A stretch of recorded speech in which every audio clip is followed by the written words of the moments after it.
And that's why you're a power mum. Welcome to the Power Mums podcast.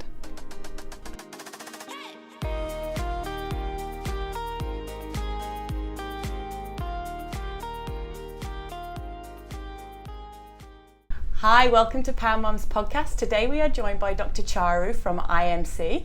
Welcome to the podcast, Dr. Charu. Thank you. And now, Dr. Charu, you are a very experienced mum of two as well as a GP. How do you make that work for you? So I would say, Kat, and all the mums out there, that it's not an easy job. I can't say that it's been a cakewalk at any point, and we learn on the job. And what I've learned from my experience is that make sure that you create time for yourself. So yes, babies and work can take a lot of time, but always try and get a little bit of time for yourself to relax, pursue some small hobby, even if it's singing. My husband may disagree that singing should be my hobby.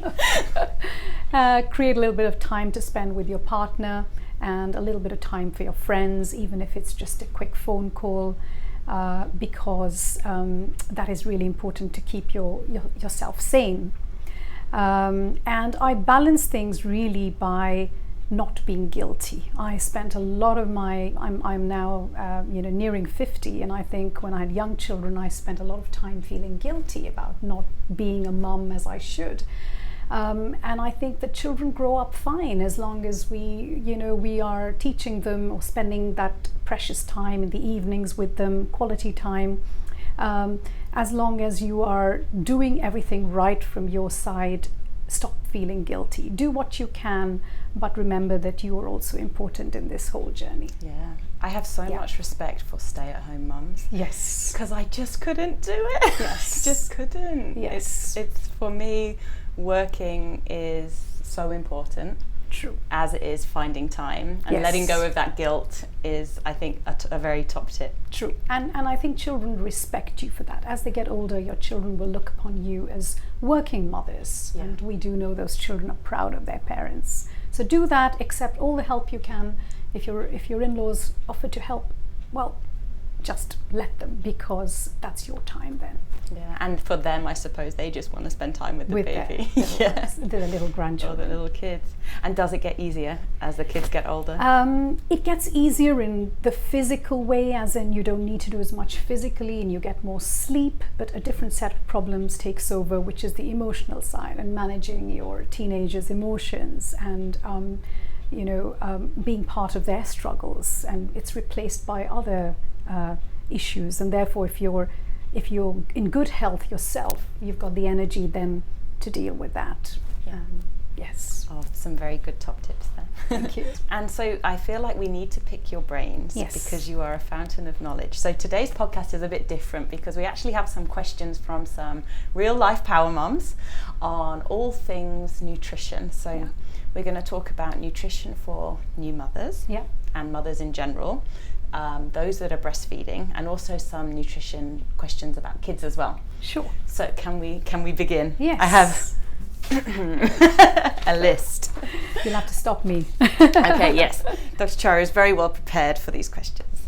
So the first question, we're going to talk a little bit about postpartum mothers' nutrition. So for ladies that have had babies, thinking about them specifically. So are there any multivitamin or supplement recommendations for mums with toddlers or young kids? So maybe those that have stopped breastfeeding, Kat, 13-month-old, stopped breastfeeding, but now has a little toddler running around all day. Yes. Causing me to lose my hair. Yeah. Any recommendations of supplements for me? Yeah. So there, first of all, I think it is important to remember that your diet is the cornerstone. So you cannot get your full range through multivitamins, simply because vitamin pills have vitamin A, B, C, D, E, but there are a whole lot of phytochemicals, which are the red in an apple or the purple in grapes and the oranges and the greens, which you cannot really quantify.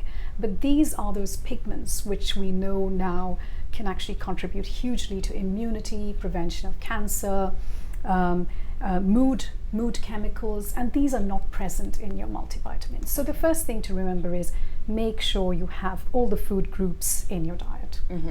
Some whole grains, preferably the sort of wholemeal versions of food, your protein, your vegetables, your fruit, and some good fats. And good fats are becoming more and more important for overall health, and it's no longer the low fat concept we had. It's about low sugar, but then all your good fats like your oily fish and your nuts and your seeds. So make sure that you have all that as a baseline. But then there are mothers who cannot possibly cook, for all their meals. They don't have a helper, or they just don't have the time. Cook. So actually, simple meals are possible, and that's another podcast altogether. But then the multivitamins will give you a baseline level of nutrients. You could then check the person physically, and if they look pale, you might want to check an iron level. If the hair's falling out, you might want to explore things like their zinc level or their B vitamins, whatever can be checked on a blood test, and then you correct those nutrients in addition. But if you find everything is fine and you just want to give a general boost, yes, there are some multivitamins out there which we could recommend when you come in.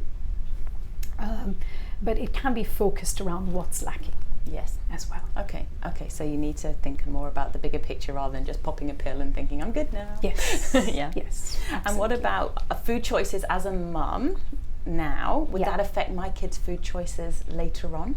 Yes. I think that process starts right from when the baby's in your womb. No! What you eat, the taste of garlic and herbs goes through the amniotic fluid. We have some evidence for that. Chocolate? Ice cream? Probably. There is evidence actually for this. Yeah. So your food choices definitely affect the baby. There's some evidence that it starts very early, but it's about role modeling. So if you're sitting there and eating a meal with your children, as soon as they can reach out and watch you, kids will imitate their siblings or their parents. So sitting down with a colorful rainbow plate with all the colors in it, and demonstrating that you're not just walking around grabbing a biscuit here or there. These things are subconsciously picked up by children. So it's really worth sitting down at the table, demonstrating to our children that we give ourselves time. Yeah. It's about looking after yourself, and that's what you're telling. That's the message you're giving the child as well. Definitely. I also think it's quite important to try and eat with them. Yes. Yeah. Yeah. Because if they're having their meal and then you're having your meal and it's two completely separate meals. Totally. Yeah. And that's where the sleep time comes in, right? How do you, if you work long hours, then how do you don't want your children to wait so late. So then the idea is that you at least sit down and have a little bit with them. Take some of their food. Some leftovers. I'm not sure about food that. Is quite that's where nice. all the weight comes from. Sometimes when there's some blueberries there, I can't help myself. I take the blueberries. Yeah. That's my confession. And you just mentioned sleep time. So how important is sleep for us mums? Yeah. So saying that you can get 8 or 9 hours of sleep as a breastfeeding mum for 6 months is pretty silly, because we're not going to get that. Yeah. But after 6 to 7 months, when your baby doesn't need to be waking up at night to breastfeed, then do try and get that sleep in. Because sleep is that time when your whole body, every cell of your body is basically regenerating, recuperating. And at that cellular level, you have all these subtle changes that are occurring, which are getting rid of all the dead cells and giving rise to new cells. So you have your hormones, which are being produced at night. You have your stress hormone, cortisol, which is coming down, and your melatonin, which is your sleep hormones, kicking in. And we now know that melatonin is an antioxidant. It's actually being used in scenarios to help cells regenerate. Okay. So it only gets secreted when you sleep and in the dark. So therefore that nighttime sleep is important, especially the early half of the night, sort of between 11 to 1 a.m. or 2 a.m. So getting a daytime nap may not be as good. But if you've got a young baby and the baby's under 6 months and you have to wake up for breastfeeding, then just try and at least get periods of calm in the day when your cortisol or your stress hormone goes down. And you can get some of the benefits and some of that regeneration through your short daytime naps. And that should be fine. Okay. But as soon as you can sleep, then do that. So you shouldn't, when the baby sleeps, you shouldn't just put Netflix on. Well, if that's your way to relax, and if that's the time that you do have your happy chemicals and your endorphins and serotonin being released, it may give you some benefits. Okay. So, yeah, it's okay. Good.